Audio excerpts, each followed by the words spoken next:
बघतो की आजकाल खूप चालतं की 1 वर्ष रिलेशनशिप, 2 वर्ष, मुला मुलींचं जमत नाही, 2-3 बॉयफ्रेंड होऊन जातात, 2-3 गर्लफ्रेंड होऊन जातात.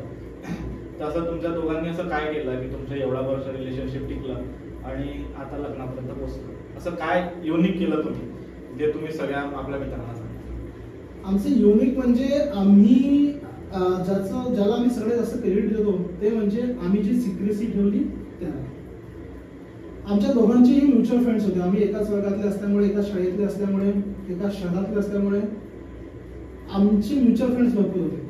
पण जोपर्यंत आम्ही साक्षानंद केला नाही आणि इंस्टाग्रामवर आम्ही फोटो टाकला नाही तोपर्यंत आमच्या एकाही मित्राला आमच्या रिलेशनशिपमध्ये माहिती. जवळपास 7 वर्ष आम्ही आमचं जे रिलेशनशिप आहे ते सिक्रेट ठेवलं. तर मला वाटतं की ते असं म्हणतात ना की do it silently, make your success make sound, late your success make sound.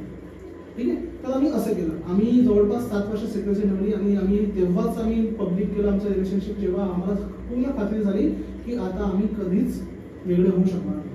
तर मला वाटतं आजकालच्या मुलांमध्ये आपण पाहिलं तर ते यांच्या प्रेमाला 1 महिना होऊन जातो, 2 महिना होऊन जातो आणि ते आपल्या रिलेशनशिपला पब्लिक करायला सुरुवात करतात. इंस्टाग्रामवर स्टेटस टाकतील, व्हॉट्सअपवर स्टोरी टाकतील, ह्या सगळ्या गोष्टी होत असतात.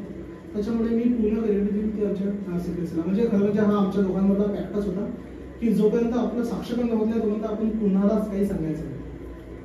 तर हे एक क्रेडिट आम्ही देतो. आणि दुसरी गोष्ट म्हणजे म्युच्युअल रिस्पेक्ट आणि म्युच्युअल अंडरस्टँडिंग. असं नाही की आमचे भांडणं झालेले, भांडणं भरपूर झाले, पण आम्ही आमचे भांडणं कधीच तिसऱ्या व्यक्तीकडे घेऊन नाही गेलो. थर्ड पर्सनला आम्ही कधीच इन्व्हॉल्व नाही केलं.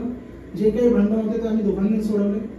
आम्ही राहिलो 2-3 दिवस न बोलता राहिलो, पण शेवटी ते म्युच्युअल अंडरस्टँडिंग असल्यामुळे आपला जो इगो आहे, अहंकार आहे, थोडा बाजूला ठेवून दोघांपैकी कधी तिन्ही बाजूला ठेवला, कधी मी बाजूला ठेवला. तर आमच्या ह्या सगळ्या गोष्टींमुळे आमचं एवढे